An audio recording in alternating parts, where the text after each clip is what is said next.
And so I'll tell you a funny story about that. So I ended up there about 6 a.m. We got that tank on. The guy at the stainless steel place asked me, he's like, do you need any help getting through the port?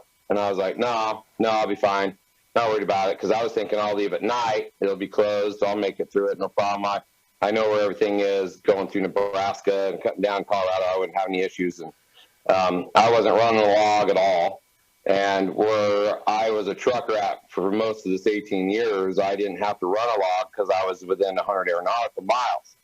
So, I was just kind of rolling my dice the whole way there and just blowing through port and blowing past ports and not stopping. And anyway, I got pulled into this port going into Nebraska there, and I pulled in, and this guy says to me, he's like, I rolled across the scale, and he's like, get your ass in here. And so I flipped the bitch and went in there and walked in, what's up? What do you need? He's like, where's your log? Where's your paperwork? I'm like, what do you mean? Like, what's that? I mean, I just basically played dumb, and he just kind of looked at me and he's like, what do you mean? What is that? This and that. And anyway, long story short, he says, go get your paperwork. You're a businessman. I know you kept all your receipts. Let's see where you've been when. And I was walking out the front going, fuck, I'm in so much trouble, man. And so I went outside, I get all my stuff, and I'm walking in, I'm opening up my folder, and I'm like, let's see, the Denver International Airport, I don't know where that's at. I'm got my phone, I'm looking at the map, trying to, timeline all these receipts I've just been shoving in this binder.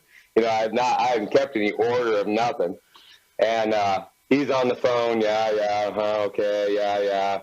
And he comes over and he basically grabs all my shit and just pushes it to me in a pile. And he's like, okay, here's the deal. I just got off the phone with my best friend. He happens to be the gentleman that sold you this tank and did all the work on your truck.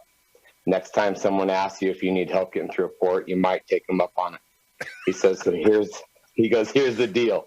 He says, you're going to put all this shit in this notebook and you're going to get in that truck. You're going to get the hell out of my port. You're going to get in Nebraska. You're going to go to the truck stop. You're going to find a fucking lot lizard that's going to teach you how to do a log book.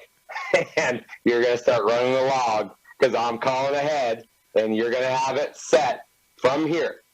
Basically, you flew here, you grab this truck, and you're going home.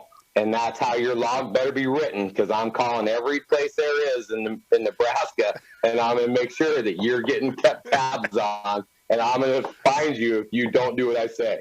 And I was just like, holy shit. He's all, and I just want you to know something. I could find you about $7,000, and I could make you sit in that truck for the next 5 days. And so help me God, if you even got out of that truck to even piss or shit, I'd throw you in jail. And then he goes, so let this be a reminder to you that you need to run a log book. You need to follow the law. And he let me out of there, dude. I went and got a log book. I started running. I knew how to do a log book. I didn't need no lot lizard to show me how to do that. But yeah, I went and got a log book. I started running it. And then as quickly as I could, I mapped the way to make it around every freaking port there was and get my ass home. And I made it home without any tickets and without any fines and without paying any field trip permits or travel permits. And I mean, I could be getting myself in a shit ton of trouble